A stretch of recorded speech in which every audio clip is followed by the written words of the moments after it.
Hallelujah. सभी को जय मसीह की मैं प्रभु का धन्यवाद करता हूं जो प्रभु ने आज का दिन मेरे और आपके जीवन में दिया है। हमें संभाल के रखा कि हम एक बार फिर प्रभु की हुजूरी में बैठे और प्रभु के नाम को सारा आदर सारी महिमा दे। आइए अपनी आंखों को बंद रखें, अपने हाथों को ऊंचा उठाए प्रभु की ओर। स्वर्गीय पिता प्रभु यीशु, हम आपका धन्यवाद करते हैं आज के वचन के लिए। हम अपने हृदय को खोलते हैं मेरे परमेश्वर जी, और जैसा आप चाहते हैं वैसा हमें इस्तेमाल कीजिए। हम आपकी महिमा में बढ़ते जाएं और गुरु होते जाएं। प्रभु यीशु जी के सामर्थ्य और जिंदा नाम से मांगते हैं, आमीन। हालेलुया। आइए जब हम आज के वचन को पढ़ते हैं, यूहन्ना की पहली पत्री और उसका 3 अध्याय, उसकी 5 और 6 आयत हम पहले पढ़ेंगे। उसके बाद हम 8 और 9 आयत को पढ़ेंगे। तुम जानते हो कि वह इसलिए प्रकट हुआ कि पापों को हर ले जाए, और उसके स्वभाव में पाप नहीं। जो कोई उसमें बना रहता है वह पाप नहीं करता। जो कोई पाप करता है उसने ना तो उसे देखा है और ना ही उसको जाना है। हालेलुया। प्रभु का वचन हमें सिखाता है और हमें पूछता है, तुम जानते हो कि वह इसलिए प्रकट हुआ कि पापों को उठा ले। हालेलुया। और उसमें कोई पाप नहीं है। हम जानते हैं कि प्रभु ने कोई पाप नहीं किया। उसने मेरे लिए और इस पूरी दुनिया के लिए अपना पवित्र लहू बहा दिया। हालेलुया। जो कोई उसमें बना रहता है वह पाप नहीं करता। प्रभु का वचन हमें सिखाता है कि जो कोई उसमें बना रहता है वह पाप नहीं करता। जो कोई पाप करता है उसने ना तो उसे देखा और ना उसको जाना। और जो लोग पाप में पड़े हुए हैं, प्रभु का वचन उन लोगों के लिए है, ना तो उन्होंने प्रभु को देखा है और ना ही प्रभु को जाना है, इसीलिए वो पाप में पड़े हुए हैं। हालेलुया। और जब हम 8 आयत को पढ़ते हैं, जो कोई पाप करता है वह शैतान की ओर से है, क्योंकि शैतान आरंभ ही से पाप करता आया है। परमेश्वर का पुत्र इसलिए प्रकट हुआ कि शैतान के कामों का नाश करे। हालेलुया। प्रभु का वचन हमें सिखाता है कि परमेश्वर का पुत्र इसलिए प्रकट हुआ कि शैतान के कामों का नाश करे। मैं आपको बताना चाहता हूँ शैतान के काम कौन से हैं।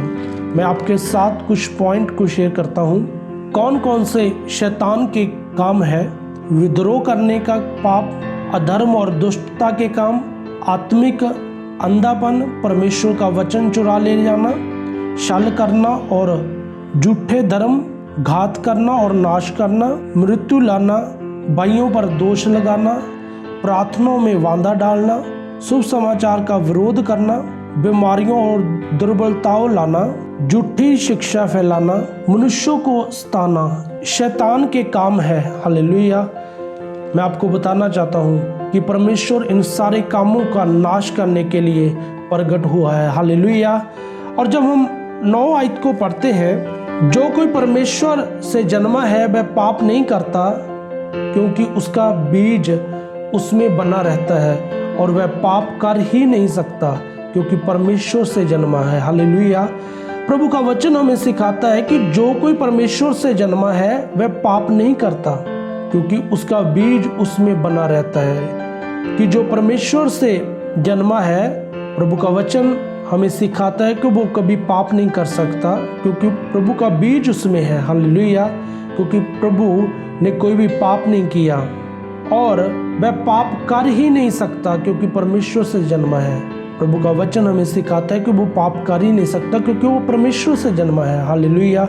मैं आपसे कहना चाहता हूँ, आज जो भी परमेश्वर से जन्मे हुए हैं, प्रभु का वचन उन सब के लिए है कि आप कभी भी पाप ना करो, और ना ही आप कभी कर सकते हो। प्रभु का वचन हमें सिखाता है। और जो शैतान है वो नाश करने के लिए आया है। हालेलुया। और परमेश्वर इसलिए प्रकट हुआ कि शैतान के कामों को वो नाश करे। हालेलुया। आइए अपनी आंखों को बंद रखें, अपने हाथों को ऊंचा उठाए प्रभु की ओर, और आज के वचन के लिए प्रार्थना करें। स्वर्गीय पिता प्रभु यीशु, हम आपका धन्यवाद करते हैं आज के सुंदर वचन के लिए।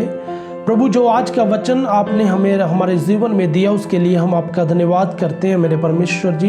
प्रभु, हमने आपके वचन को पढ़ा है, और प्रभु हम जान चुके हैं मेरे परमेश्वर कि आप हमारे बचाने के लिए प्रभु इस धरती पर आए। आपने प्रभु अपना पवित्र लहू बहा दिया मेरे परमेश्वर जी। आप प्रकट हुए ताकि आप शैतान के कामों को नाश कर सको। मेरे परमेश्वर, हम आपका धन्यवाद करते हैं। दया कीजिए और अगुवाई कीजिए। प्रभु यीशु जी के सामर्थ्य और जिंदा नाम से मांगते हैं, आमीन। प्रभु आपको बहुत सारी बरकत दे और आप प्रभु की महिमा में बढ़ते जाओ और गुरु होते जाओ। सभी को जय मसीह की।